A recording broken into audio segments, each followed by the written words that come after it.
ఓం తస్యై దిశే సతతమంజలిరేషాన్యై ప్రక్షిప్యతే ముఖరితో మధుపైర్బుధైశ్చ జాగర్తి యత్ర భగవాన్ గురుచక్రవర్తి విశ్వోదయ ప్రళయ నాటకసూత్రధారి దిశంతు మే గురుపాదపాంసవః దిశంతు మే గురుపాదపాంసవః.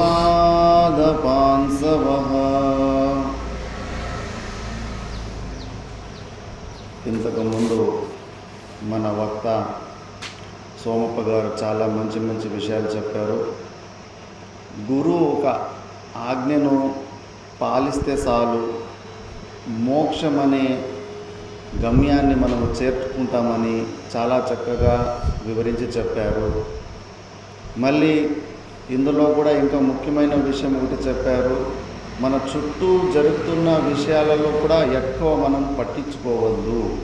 ఇది నిజమైన శాస్త్రమైన వాటే. దీనికి ఒక దృష్టాంతం ఉంది. తమిళనాడులో ఒక మంచి కవి ఉంటాడు.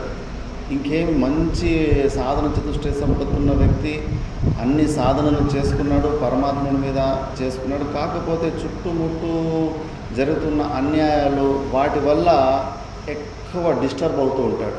ఏమి ప్రపంచంలో అంత ఇంత అన్యాయం జరుగుతుంది, అక్కడ అట్లా జరుగుతుంది, ఇట్లా జరుగుతుంది అని చెప్పి. అప్పుడు ఆయన కుమారస్వామి భక్తుడు మురుగా.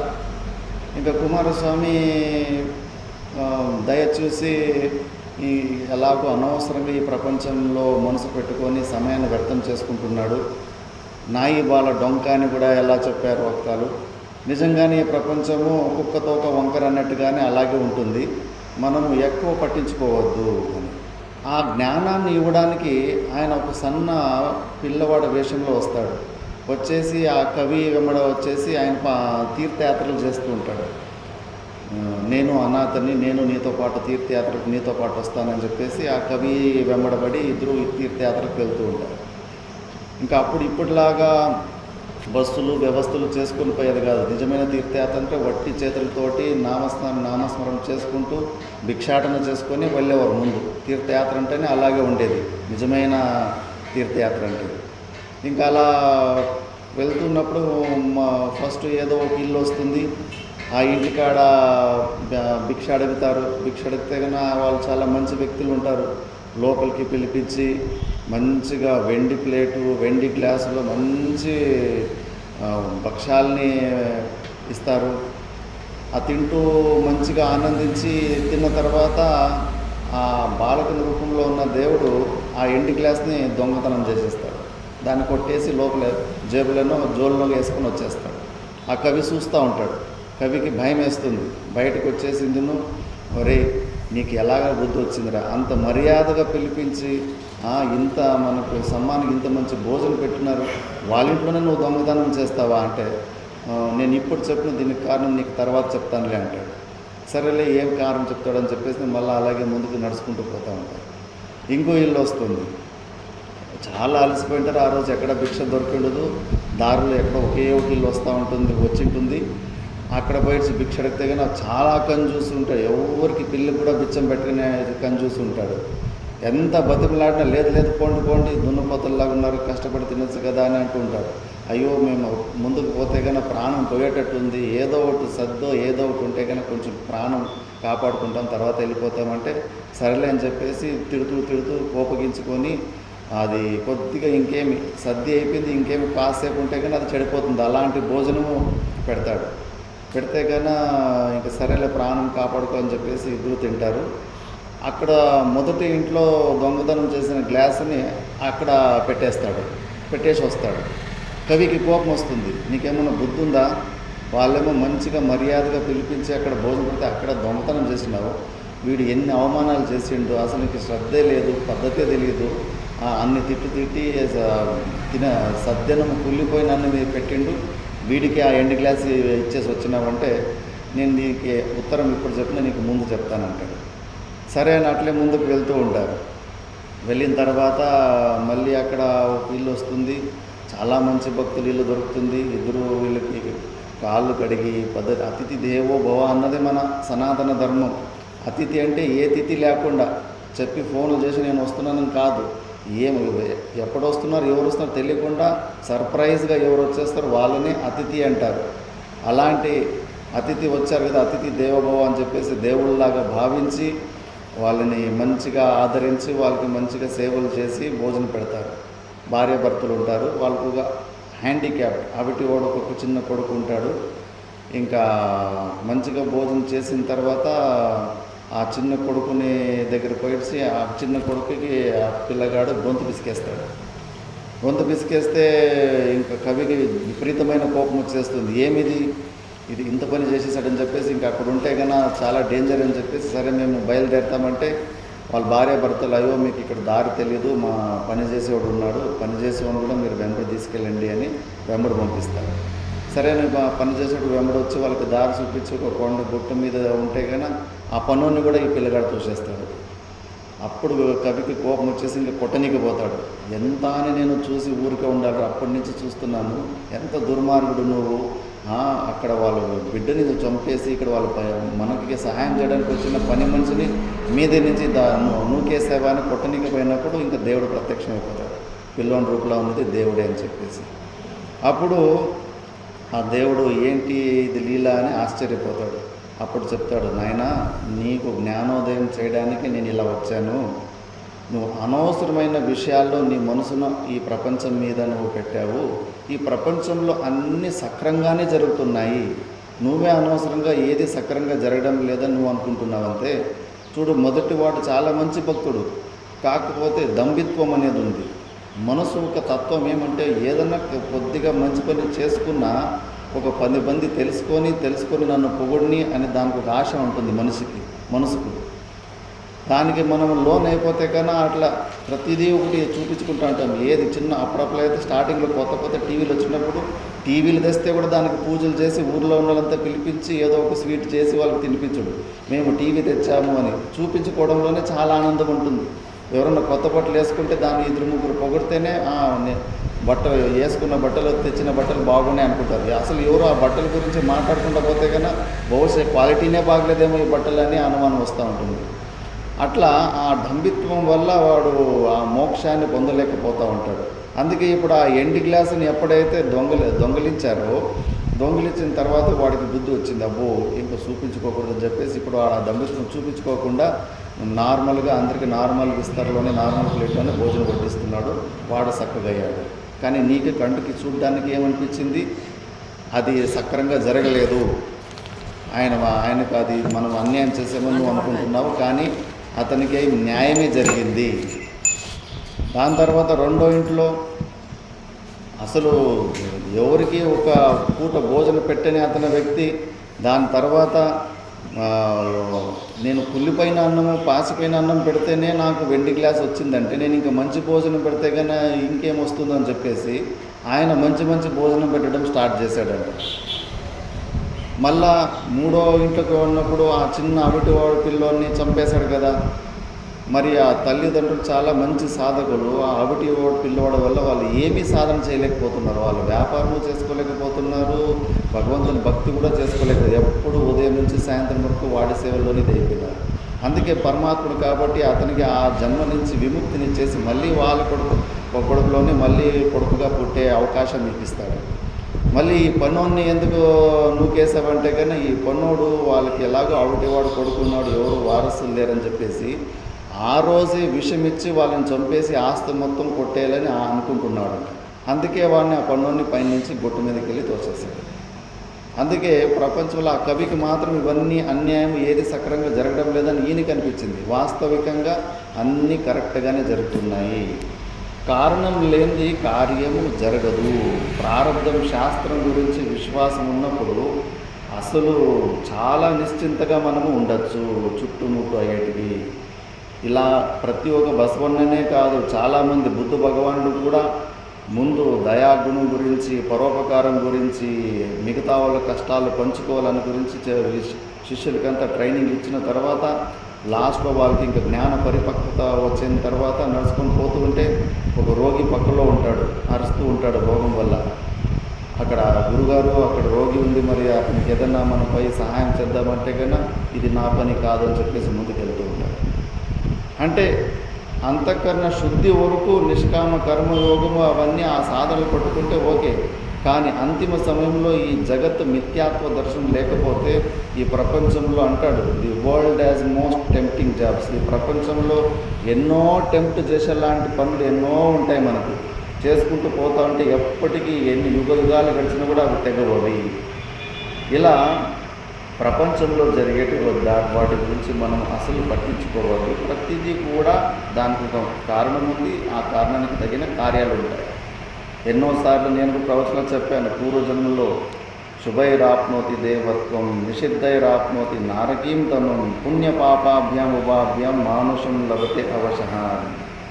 ఎక్కువ పుణ్యం చేసుకుంటే స్వర్గంలో ఉండేవాళ్ళని, ఎక్కువ పాపం చేసుకుంటే నరకంలో ఉండేవాళ్ళని, రెండు మిక్స్ ఉన్నప్పుడే మనకు మనిషి జన్మ వస్తుంది.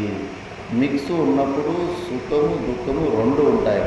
సుఖము అది రాత్రిపూట్ల నిద్రలోనే, సుషుప్తి అవస్థలోనే. ఆ సగం సుఖం అంటే కానీ అందరికీ నిద్రలోనే. జాగ్రత్త అవస్థలు అస్సలు సుఖము వాసన కూడా లేదంటే ఏదో భ్రాంతి కలుగుతూ ఉందంటే మనకు. మరి ఆ సుఖ దుఃఖాలు రెండు కలిసి ఉన్నప్పుడు దుఃఖానికి కొన్ని కారణాలు ఉంటాయి, సుఖానికి కొన్ని నిమిత్తాలు ఉంటాయి. మనకి ఎవరితోటి మనకు దుఃఖం వస్తుంటుంది చెప్పండి? జడ వస్తువుల నుంచి దుఃఖం రాదు మనకు. ప్రాణు పక్షుల్లో అడవిలో ఉన్న వాళ్ళ నుంచి మనకు దుఃఖం రాదు. వేరే దేశంలో ఉన్నవాళ్ళు, వేరే ఊళ్ళో ఉన్నవాళ్ళు, మనకి పరిచయం లేని వ్యక్తుల ద్వారా మనకి దుఃఖం రాదు. మరి ఎక్కువ దుఃఖం ఎక్కువ వస్తుందంటే కనుక ఈ ఆది దైవిక ఆధ్యాత్మిక ఆది కొన్ని ఈ దుఃఖాలు కూడా మరి ఎక్కువ ఉండవు. ముఖ్యంగా మనుషుల ద్వారానే మనకు దుఃఖం ఎక్కువ వస్తూ ఉంటుంది. మనస వాచ కర్మన 3 ప్రకారాల్లో ఏదో ఒకటి మనకు వస్తూ ఉంటుంది. మరి 3 ప్రకారాలు మన దగ్గర ఆల్రెడీ మన అకౌంట్లో పాపం చేసి ఉండాం. మరి ఆ పాపముక ఫలం మనము అనుభవించాల్సిందే. ఇప్పుడు ఎవరన్నా ఈ మనమే చూస్తూ ఉంటాం, తప్పుడు పనులు చేసేసి ఎమ్మెల్యే కొడుకో ఎంపీ కొడుకో కోర్టులో మంచి లాయర్ని పెట్టేసుకొని ఆ శిక్ష పడకుండా తప్పించుకుంటే కానీ మనకి ఎంత బాధ అనిపిస్తుంది. వాడు తప్పు చేసి కూడా వాడికి శిక్ష పడలేదని చెప్పేసి మనం మాత్రం పరమాత్మని కానీ ఏం కోరుతుంటాము, నాకు దుఃఖమే రావద్దు అని చెప్పేసి. పాపం పనులు చేసేసిన్నాము, ఆ పాపం పనులు ఒక నిమిత్తంలో ఇప్పుడు మనకు దుఃఖం వస్తూ ఉంటే మాత్రం నాకు లేదు, నేను పాపం పనులు చేసి నాకు మాత్రం పనిష్మెంట్ వద్దు అని చెప్పేసి.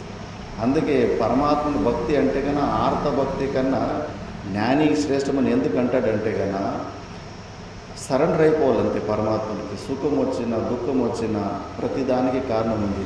మనకు ఎవరి వల్ల ఎలాంటి హింసలు జరుగుతూ ఉంటాయో మనం కూడా ఆ వ్యక్తికి పూర్వజన్మలోనూ ఎప్పుడో ఏదో ఒక జన్మలోనూ ఇలాగే మనసావాచ కర్మలు హింసలు చేసే ఉంటారు. కర్మ సిద్ధాంతం శాస్త్రం గురించి మంచిగా విచారణ చేసినప్పుడు మనకు బాగా కరెక్ట్గా తెలుస్తుంది. అందుకే స్వీకరించాలి ప్రేమతోటి. ప్రతి ఒక్కటి మనసావాచ కర్మన కారణం ఉంటుంది. మనకు బాధ అనిపిస్తుంది, అయ్యో నేనేమి తప్పు చేయనేలేదు, అనవసరంగా నన్ను వాళ్ళు అట్లా అంటున్నారు, నాకు హింస పెడుతున్నారు మనసావాచ కర్మని. ఈ జన్మలకు మనం ఏమి చేయకుండా ఉండొచ్చు. ఎన్ని జన్మలో ఎక్కడెక్కడ సంబంధం ఉందో, రుణం లేకుండానే ఒక చోట కలుసుకుంటామా? రుణం ఉన్నందుకే పూర్వజన్మలో ఇచ్చిపుచ్చుకునే రుణం ఉన్నందుకే అంతా ఒక చోట కలిసి ఉంటాం. అలాంటప్పుడు ఇవన్నీ స్వాభావికంగా వస్తూ ఉంటాయి. దేని గురించి మనము తలచెడుకోవద్దు. ప్రేమతోటి ఈ శరీరాన్ని, శరీర సంఘాతాన్ని ప్రారంధానికి మనం సమర్పించుకోవాలి. అప్పుడు శాంతి కలుగుతుంది మనకు. లేదంటే కన్నా ప్రతిరోజు ప్రతి ఒక్క మాట కూడా మనల్ని అల్లాడిస్తూ ఉంటుంది, మన ఆనందాన్ని భగ్నం చేస్తూ ఉంటుంది. ఇలాగ చాలా మంచి విషయమే విచారణ చేశారు. అలాగే నేను కూడా ఈ ఒక జ్ఞాన సత్రంలో నేను ఉపదేశ సారం గురించి కొద్దిగా విచారణ చేద్దాం అనుకున్నాను. ఇది రమణ మహర్షులు వారు రాసిన ఉపదేశ సారము. ఇందులో కూడా ముఖ్యంగా మోక్షం యొక్క సాధనల గురించి ఇందులో బాగా డీటెయిల్గా చెప్పారు.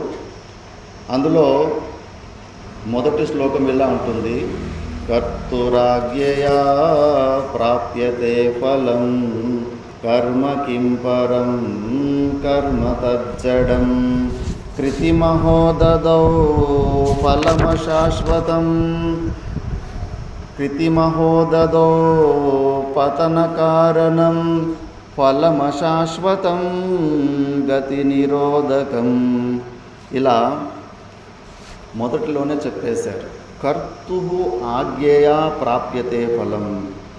మనము భగవంతుని ఒక చేతిలో ఉన్నాము.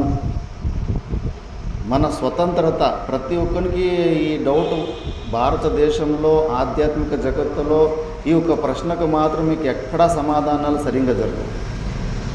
ప్రారబ్ధమా పురుషార్థమా? ఇప్పుడు మనం అందరూ ఒక చోట కూర్చొని సత్సంగం చేసుకుంటున్నాము. మనం అనుకుంటే మన ఒక సొంత పురుషార్థంతో మనం ఇక్కడ కలిసామా, లేదా ప్రారబ్ధము ద్వారా మన మనసులో అలాంటి బుద్ధి వచ్చిందా మనకి? మనం చేసే ప్రయత్నమా, లేదా ఆల్రెడీ పూర్వజన్మలో మనం చేసుకున్న పుణ్య పాప కర్మల వల్ల మనం ఇలా ఈ పని చేస్తున్నాము?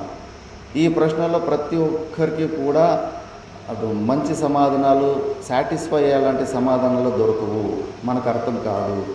అందుకే ఆ విషయం గురించే రమణ మహర్షుల ఆశ్రమంలో ఒకరోజు అందరూ మహాత్ములు, వివేకానంద, నిసర్గదత్త, వీళ్ళందరూ కూడా ఈ ప్రారబ్ధము పురుషార్థం గురించి ఏమేం మాట్లాడుకున్నారో శిష్యులంతా బాగా విచారణ చేసుకుంటూ ఉంటారు. విచారణ చేసుకున్న తర్వాత వివేకానందుడు కూడా దీనికి సమాధానం ఏం చెప్పాడంటే కనుక, ఈ మా భారతదేశంలో సనాతన ధర్మంలో ఈ ఒక్క ప్రశ్నకే మోస్ట్ కన్ఫ్యూజింగ్ ఆన్సర్లు ఉన్నాయి. మిగతా ఏ ప్రశ్నలకైనా కరెక్ట్ సమాధానం ఉంటాయి, కానీ ఈ ఒక్క ప్రశ్నకు మాత్రం సరైన సమాధానం ఎక్కడా మనసుకు తృప్తే ఎలాంటి సమాధానం దొరకదు అని ఆయన స్టేట్మెంట్ ఇచ్చారు. అందుకే రమణ మహర్షి గారు ఆ విషయాన్ని మొదటి శ్లోకంలో చూపిస్తున్నారు. మన స్వతంత్రత ఎంతవరకు ఉంది అని చెప్పేసి మనకు అనిపిస్తూ ఉంటుంది, నేను స్వతంత్రంగా ఆ పని చేస్తున్నాను, ఈ పని చేస్తున్నాను, నేను అనుకుంటూనే చేస్తున్నానని. నీ బుద్ధిలో ఆ ప్రేరణ ఎందుకు వచ్చింది? ఆ ప్రేరణ రావడానికి ఏదో ఒకటి పుణ్యకర్మము, పాపకర్మము ఏదో ఒకటి నీకు ముందు ఉండాలి కదా. అందుకే మనం ఎప్పటి వరకు నేను కర్త, నేను భోక్త అనే జీవభావంలో ఉంటామో మనది ఏమీ నడవదు. ఈ జన్మలో మనము చేస్తున్న క్రియలన్నీ మొత్తము పూర్వజన్మలో ప్రారబ్ధం వల్లనే మనం చేస్తున్నాము ప్రతి ఒక్క పని కూడా. మరి ఇంకేమి, మరి మనసులో వచ్చిన ఏం పని వస్తే ఆ పని చేసుకుంటూ వెళ్ళిపోవాలి కదా అంతంటే లేదు, అది కూడా డేంజరే. నువ్వు పూర్వజన్మలో ఏదన్నా పుణ్య పాప కర్మలు చేసుకో ఉంటే దానివల్ల నీ మనసులో కొన్ని ప్రేరణలు వస్తూ ఉంటాయి, ఏదో పని చేయాలని చెప్పేసి, మనస వాచ కర్మన. అది ఒకవేళ శాస్త్ర విహితమైన కర్మ అయితే నువ్వు దాన్ని చేసుకుంటే పర్వాలే, లేదా నీకు స్వర్గాది లోకాలన్నా వస్తాయి, పుణ్యాన్నే ఇస్తుంటాయి శాస్త్ర విహితమైన కర్మలు. లేదు నాకు స్వర్గాదులు వద్దనుకుంటే కానీ నీకు అంతఃకరణ శుద్ధిని ఇస్తాయి, మోక్షానికి అధికారిని చేస్తాయి. అదే మనసులో కొన్ని ప్రేరణలు వస్తూ ఉంటాయి, అది కూడా పూర్వ జన్మలో చేసుకున్న పాప కర్మల ఫలం ఉంటుంది. శాస్త్ర నిషిద్ధమైన కర్మల ప్రేరణ కూడా వస్తూ ఉంటుంది. కానీ అప్పుడు మనము ప్రయత్నంతో, పురుషార్థంతో బలవంతంగా మనము వాటిని ఆపేసుకోవాలి మనసులో. దీనికి దృష్టాంతము మార్కండేయ ఋషిదే దృష్టాంతం ఇస్తారు. ప్రారబ్ధము ద్వారా 10 సంవత్సరాల ఆయుష్య ఉంటుంది, కానీ పురుషార్థం ద్వారా ఆయన సాధన చేసుకొని ఆయన చిరంజీవి అయిపోయాడు. ప్రారబ్ధము పురుషార్థము రెండు బలంగా ఉన్న పొట్టెలు గుద్దుకున్నట్టు ఉంటాయి. మనం ప్రారబ్ధము అనే పొట్టెల్ని పట్టుకుంటూ పోతే కన్నా ఒక్కొక్కసారి శాస్త్ర నిషిద్ధమైన కర్మలు కూడా చేసేసి మళ్ళా ఈ జన్మ మరణ చక్రాలను ఇరుక్కుంటూ ఉంటాం. అదే పురుషార్థం అనే పొట్టెల్ని పట్టుకుంటే, శాస్త్రము గురువుల వాక్యాన్ని పట్టుకుంటే, ఇప్పుడు వక్తలు చెప్పారు కదా, గురువు వచనాన్ని పట్టుకుంటే మనం తప్పకుండా ఆ ఏదైనా ప్రారబ్ధము నిషిద్ధ కర్మల పైన మోహం ఏదైతే వచ్చి ఉంటుందో అలాంటి ప్రారబ్ధాన్ని కూడా మనము అనగదొక్క వేసి మనము సన్మార్గంలో మనం ప్రయత్నం చేసుకోవచ్చు. కాకపోతే ఎప్పటి వరకు నేను కర్త, నేను భోక్త అనే భావన నీకు ఉంటుందో, అది ఒక మిషన్ ఉంటుంది కదా, రంగులరాట మిషన్. మన ఆ మిషన్లో కూర్చున్నట్టు అది వాడు తిప్పేటోడు బటన్ నొక్కేస్తాడు, మన చేతులు ఏమి కంట్రోల్ ఉంటుంది, వాడు తిప్పుతూ ఉంటే తిరుగుతూ ఉంటాం అంతే. కర్తృత్వ భోక్తృత్వం ఉంటే మాత్రం మనం తప్పకుండా ఈశ్వరుడు ఆడించే నాటకంలో కేవలం పాత్రధారులుగానే ఉంటాము. అందుకే ఆ కర్తృత్వం భోక్తృత్వం తీసుకోవాలనే ఉద్దేశంతోనే ఫస్ట్ చెప్తాను, మనము చాలా ఘోరంగా ఇరుక్కుపోయి ఉంటాము. ఈ పుణ్య పాప కర్మలు పూర్వజన్మలో చేసుకొని జనన మరణ చక్రాల్లో అప్పుడు ఒక కర్మ చేసాము, ఆ కర్మకు ఫలితంగా ఈ జన్మలో కొన్ని కర్మలు చేస్తున్నాము, ఇవి కొన్ని పుణ్యపాపాలు సృష్టిస్తున్నాయి, మళ్ళా నెక్స్ట్ జన్మకి పునాదులు వేస్తున్నారు. పుణ్యం వలదు పాపం వలదు, రెండు జన్మహేతువులే అని. రెండు జన్మహేతువులే, మంచి కర్మమన్నా చేసుకో, చెడు కర్మన్నా చేసుకో. మనము కంప్లీట్గా కర్తువు ఆజ్ఞేయ, కర్తువు అంటే ఈశ్వరుని చేతుల్లో మనము ఉన్నాము. కర్తువు ఆజ్ఞా ప్రాప్యతే ఫలం. అందుకే మనము ఆయన శరణాగతికి వెళ్ళాలి. అహంకారం ఏ పని చేసుకున్నా నేను అనే భావాన్ని, అందుకే ఉపాసన చేసిన వాళ్ళకి జ్ఞానం చాలా తొందరగా ఎందుకు అంటుకుంటుందంటే వాళ్ళ అలవాటే అలాగ ఉంటుంది. ఏ పని చేసా భగవంతుడే చేశాడు, భగవంతుడి కోసమే చేస్తున్నాను, నేను అనే భావాన్ని తెచ్చుకోరు. రామకృష్ణ పరమహంసలకి అంత మంచి ఉపాసన చేసినందుకు ఒక రోజులోనే సమాధి స్థితికి వెళ్ళిపోయారు ఆయన. ఆ అభ్యాసంలోనే ఆ కర్తృత్వ భోక్తృత్వ భావాన్ని వాళ్ళు తెంచుకునే పని చేస్తూ ఉంటారు. కేవలము ఈ ఉపాసన చేయకుండా మన ఒక అహంకారాన్ని ఆ పరమాత్మునికి సమర్పించుకోకుండా కర్త అనే భావంతో జ్ఞానం వచ్చినా కూడా ఇంకా అహంకారం పెద్దగా అయిపోతుంది, చాలా డేంజర్గా ఉంటుంది. ఇప్పుడు సామాన్యంగా నేను ఒక సామాన్య పెద్ద ఒక వ్యక్తి, ఊర్లో ఒక పెద్ద మనిషి, సర్పంచ్ అని అనుకుంటేనే లేనిపోని అహంకారం వచ్చేస్తుంటుంది. ఇంకా నేను ఈ సృష్టికర్త బ్రహ్మ అని అనుకుంటే నా అహంకారం ఇంకెంత పెద్దగా అయిపోతుంది. ఇంకా ఈ వేదాంత జ్ఞానము, ఈ స్వరూప జ్ఞానం వల్ల ఇంకా విపరీతమైన అహంకారం అయిపోతుంది అది. అందుకే అలా కాదు, నీ ఒక అహంకారాన్ని ఫస్ట్ సమర్పించు, పరమాత్మనికి సమర్పించు. ఎలా సమర్పించాలి, ఎన్ని విధాలు సమర్పించాలో ముందు స్టెప్ చేస్తుంటాడు. మళ్ళీ ఇక్కడ పూర్వపక్షులు కొంతమంది అంటారు, ఈశ్వరుడు ఎవరప్ప, శాస్త్రమే అంటుంది మనం ఏదన్నా పుణ్యకర్మలు ఏదైనా చేసింటేనే ఆ పుణ్యకర్మాలకి ఫలం వస్తుంది. మళ్ళీ ఎక్స్ట్రా మనము 10 రూపాయలు పని చేస్తే కానీ 20 రూపాయలు లేదా 11 రూపాయల పని ఫలం అయితే ఇవ్వడు కదా పరమాత్ముడు. 10 రూపాయలు పని చేస్తే 10 రూపాయలే మనకు వస్తూ ఉంది. మధ్యలో ఈ పరమాత్మని దల్లాలిలాగా మనం ఎందుకు నమ్మాలి, ఎందుకు ఆరాధించాలి అని ఒక డౌట్ ఉంటుంది పూర్వపక్షి. అందుకే దాన్ని తీసేయడానికి చెప్పారు, కర్మ కింపరం కర్మ తజ్జడం. నాయన, నువ్వు అనుకుంటున్న కర్మ అది చేతన శక్తి కాదు, అది జడం. అది జడ వస్తువులు, అవి ఏమి ఇవ్వలేవు, ఏమి చేయలేవు అంతే. ఆ కర్మల వెనకాల ఒక జెన్యూన్ జడ్జిలాగా ఒక ఈశ్వరుడు ఉంటాడు. ఆ ఈశ్వరుడు ఉన్నందుకే రోజు ఏ సమయానికి సూర్యుడు రావాలో సూర్యుడు అలాగే వస్తున్నాడు. మనమే చూడండి, ఎవరన్నా ఒక వ్యక్తి బాస్ ఒక కంపెనీలో పని చేస్తుంటే కన్నా మేనేజర్ ఒక భయానికి టైం టు టైము కంపెనీకి వెళ్తుంటాము, మళ్ళీ మంచిగా పని చేస్తుంటాము. ఎవరు భయం లేదు, ఎవరు చూసే లేరంటే కన్నా మనమే ఒకరోజు పోకుండా అయిపోతాము, పని కూడా సరిగ్గా చేయము. మరి ప్రపంచంలో అన్నీ కూడా నియంగా జరుగుతున్నాయంటే కానీ ఎవరిదో ఒక ఈశ్వరుని ఒక భయం ఉండాలి. అందుకే రోజు సూర్యుడు వస్తున్నాడు. మళ్ళా మనం చేసిన పనికి కరెక్ట్గా డబ్బులు కూడా రాకుండా పోవచ్చు. ఎన్ని చోట్ల చూస్తుంటాం, ఆశలు పుట్టించేసి మంచిగా 2 సంవత్సరాలు 3 సంవత్సరాలు పని చేయించుకుంటారు, తర్వాత టోపీ పెట్టేస్తూ ఉంటారు. అలాంటప్పుడు మనం కర్మ అయితే చేసాము ప్రపంచంలో, దానికి ఫలితము దొరకదు. అలా పరమాత్మ కూడా మనం ఏదో పుణ్యకర్మలు చేసినా ఆ పుణ్యకర్మలకి ఫలము దొరకకుండా అయిపోతాయి కన్నా మళ్ళా చాలా ఘోరంగా అనిపిస్తుంది. అందుకే మనము చేసిన పుణ్యానికి మనకు కరెక్ట్గా ఫలాలు అవి దొరుకుతున్నాయంటే కన్నా ఎవరో ఈశ్వరుడు ఉన్నాడు. ఆ ఈశ్వర సాపేక్షమే కర్మకు ఫలాలిచ్చే సామర్థ్యం వస్తుంది. ఈశ్వరుడు లేకపోతే కర్మ కూడా జడరూపమైన కర్మను మనకు ఏమీ ఇవ్వలేదు. మళ్ళీ పోనీ కర్మలు ఏమో మనము చేసుకోవాలి. ఇంకా మనం ఇప్పుడు చెప్పారు, పరాధీనత ఉంది, మన జుట్టు ఈశ్వరుని చేతిలో ఉంది అని ఇప్పుడు చూపించాడు. మరి కర్మలు చేసుకుంటూ పోతే మనకేమన్నా మోక్షం దొరుకుతుందంటే కానీ లేదు. కృతి మహోదదో పతన కారణం, ఫలం అశాశ్వతం, గతి నిరోధకం. నువ్వు కర్మలు చేసుకుంటూ పోతే మాత్రం నీకు మోక్షం దొరకదు. ఎందుకంటే కర్మల వల్ల కేవలం 4 ప్రకారాల పనులే జరుగుతాయి. ఉత్పాద్య, ఆప్య, సంస్కార్య, వికార్య అని 4 ప్రకారాల పనులు జరుగుతాయి. ఉత్పాద్య అంటే కన్నా ఏదన్నా ఒకటి లేని వస్తువుని ఉత్పన్నం చేయడము. మోక్షం అంటే కనుక మనం సచ్చిదానంద స్వరూపము. ఆత్మ మన సచ్చిదానంద స్వరూపం పరమాత్ముడికి అసలు పుట్టడం అనేది ఉత్పత్తి అవడం అనేదే లేదు. ఎందుకంటే నిత్య వస్తువు. పరమాత్ముడు ఎప్పుడు నిత్యంగానే ఉంటాడు. అందుకే ఈశ్వరునికి ఎవరు తల్లిదండ్రులు లేరంటారు. ఎందుకంటే ఆయన ఉత్పన్నం అవనే లేదు, నిత్య వస్తువు, ఆయన సదా ఉంటాడు. మరి కర్మల వల్ల ఉత్పాద్య అనే ఒక తత్వం ద్వారా అయితే మనం పరమాత్మను పొందలేము. పోనీ ఆప్య అంటే ఇప్పుడు మనము ఇక్కడి నుంచి కాశీని పొందాలంటే కన్నా అది కాశీ ఇక్కడ లేదు, విరుపాపురంలో లేదు, విరుపాపురం కాశీలో లేదు. కాబట్టి ఇక్కడ లేని దాన్ని పొందాలంటే కన్నా మనము ఆప్య రూపంలో మనం ఏదో ట్రైన్ ఏదో సాధన పెట్టుకొని అక్కడ పోయి కాశీని పొందొచ్చు. కానీ పరమాత్ముడు ఎక్కడ లేడు, సర్వవ్యాపకం. ఆకాశమే ఖాళీ స్థలం అంటారు స్పేసే అంత సర్వవ్యాపకంగా ఉంది. ఆ స్పేస్ని పొందడానికి మనం ఎక్కడ పోవాల్సిన అవసరం లేదు ఆకాశం. మరి పరమాత్ముడు అంతకన్నా కూడా వ్యాపకమైన వస్తువు. మరి ఆయన ఎక్కడ లేడు.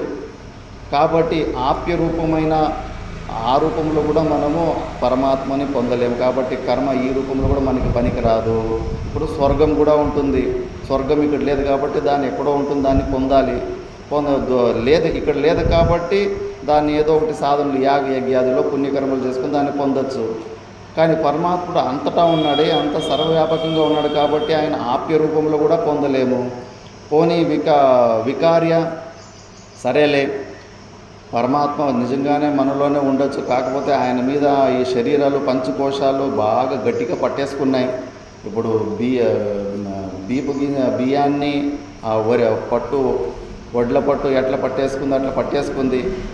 అందుకే దాన్ని రాకులతోటి మూసల ప్రహారేణ ఆ పొట్టు తీసేసి మళ్ళా శుద్ధంగా బియ్యాన్ని బయటకు తీయచ్చు. అట్లా అందుకే ఈ పంచకోశాలను ఆ ప్రకారంగా కర్మలు ఏదో ఒకటి క్రియ చేసి పంచకోశాలని బయటకు తీసేస్తే లోపల ఉన్న పరమాత్మ ఆయన ప్రకాశం అవుతాడని. కాకపోతే పరమాత్మని కప్పేలాంటి పదార్థం ఈ ప్రపంచంలో ఏమీ లేదు. అంత పెద్ద వస్తువు ఇంకొకటి లేదు. ఎందుకంటే ఆయన సర్వవ్యాపకముగా ఉన్నాడు. అణోరణీయాన్ మహితోర్మహీయాన్ అంటే కన్నా ఆకాశం కంటే కూడా చాలా సూక్ష్మ రూపంలో పరమాత్ముడు ఇలాంటి చోట లేడు అన్న విషయం లేదు. కాబట్టి ఆయనను కప్పేలాంటి ఆవరణం ఏమీ లేదు. మళ్ళీ ఆయన ముఖ్యంగా అసంగుడు.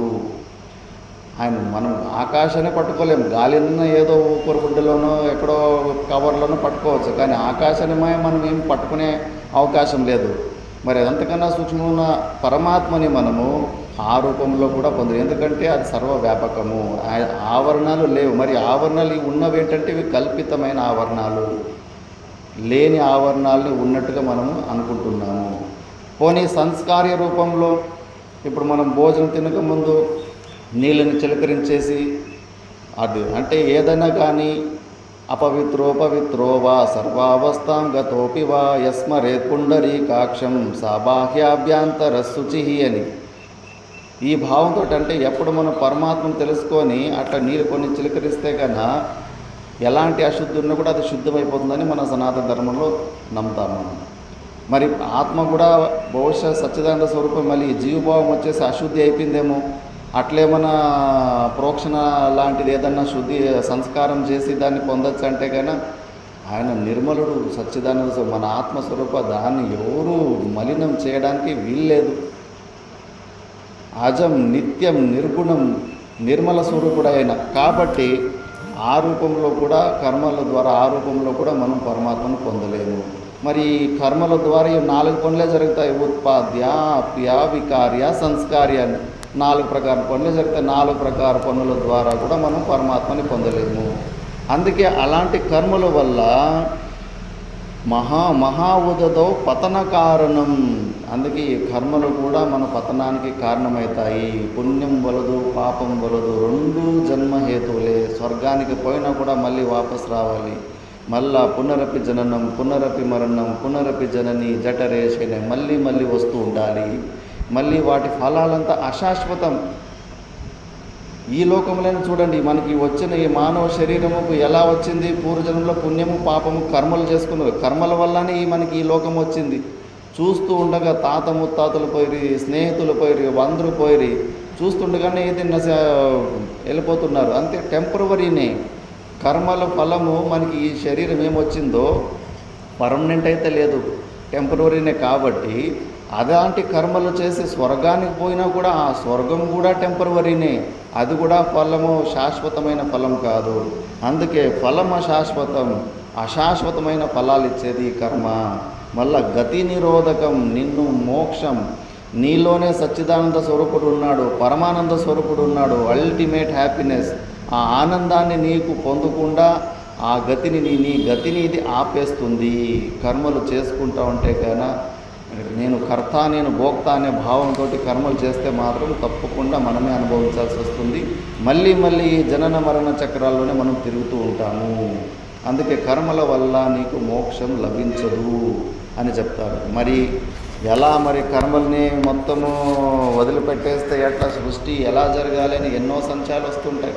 దానికి విధానం చెప్తాడు. మరి ఎలా చేయాలంటే కనుక నెక్స్ట్ మనము సాయంత్రం సత్రంలో వీటి గురించి విచారణ చేసుకుందాం. కర్మలు నిష్కామ భావంతో చేస్తే అవి మనల్ని వదిలిపెడతాయి. దానికి ఎన్నో దృష్టాంతాలు ఉంటాయి. పరమాత్ముడు ఎలా చేశాడో అలాగే ఆ కర్మల నుంచి బయటకు రావాలి. తప్పించుకునే ప్రయత్నాలు చేసామంటే కర్మల్ని ఎక్కడ పైన వెంబడి పడతాయి, జుట్టు పట్టుకొని ఆ పని చేపిస్తూ ఉంటాయి. పరమాత్ముడు చెప్పిన విధంలో ఫలాకాంక్షని వదిలిపెట్టేసి మన ఎంతవరకు సమయం ఉంటుందో ఆ సమయం వరకు చేస్తూ ఉంటే కనుక తప్పకుండా మనకు ఆ కర్మల నుంచి విముక్తి దొరుకుతుంది. ఈ విషయాలు మనం సాయంత్రం సత్రంలో చెప్పుకుందాం. ఇంతటితోటి నా ఈ వాక్ పుష్పాంజలిని అయ్యమాంబ గారి పాదచరణాలకు సమర్పిస్తున్నాను. నమో ఓం పూర్ణమద పూర్ణమిదం పూర్ణాత్ పూర్ణముదచ్యతే పూర్ణస్య పూర్ణమాదాయ పూర్ణమేవావశిష్యతే. ఓం శాంతి శాంతి